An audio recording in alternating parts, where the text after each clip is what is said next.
should Americans be Well, I prepared think for you could this war say to it last both. for? It's the beginning of building a new country, but they have no Navy, they have no Air Force, they have no anti-aircraft equipment. It's all been blown up. They have no radar, they have no telecommunications, and they have no leadership. It's all gone. So, you could look at that statement. We could call it a tremendous success right now as we leave here. I could call it, or we could go further, and we're going to go further. But the big risk on that war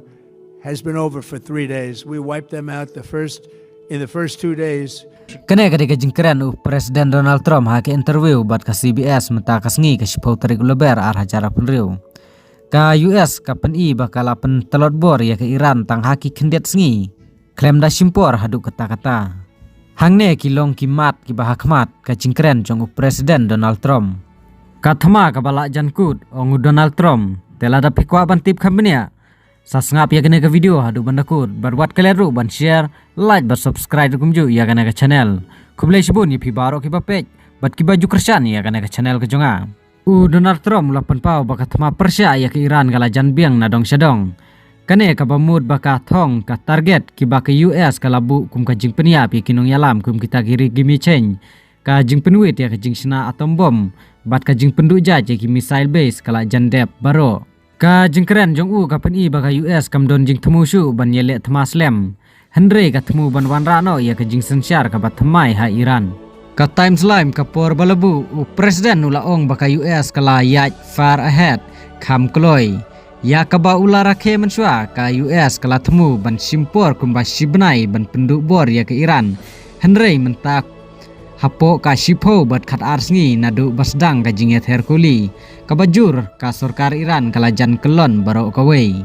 kane ka jingjia ka jia hadin ka jingyap Atola Ali Khamenei bat ka jingkem ya asmil kwani he spai ke Iran ki ba penlong ya ki sipai Iran ban kulumar jingmu tlim ka rukom perkhat Donald Trump ula ban biang sai sin bakane ka de ka nuksa ka bor jong ka US kum katakap peace through strength ula ong baka pendon kami ya kabor ka bakraw ha kapor ka babiang kala yadai ya ka perthei na ka thmaba ka ba slem kum kata ka long draw and war ka jingta ya ke India warla utro mula ong baka thma ka la jankut ka India ka dang pengor namar ka jingkhang ya ka duriau lada ka thma ka lakut ka Strait of Hormuz kan sapli biang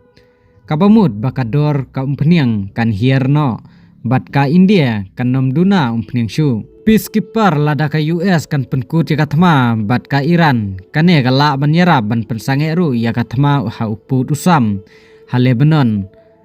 knang baki spai India ka UNIFIL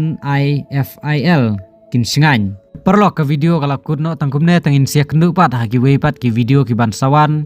te dang ya kersan ngandang penmi susu ki video ki jingja keleng ka pertai ha kane ka channel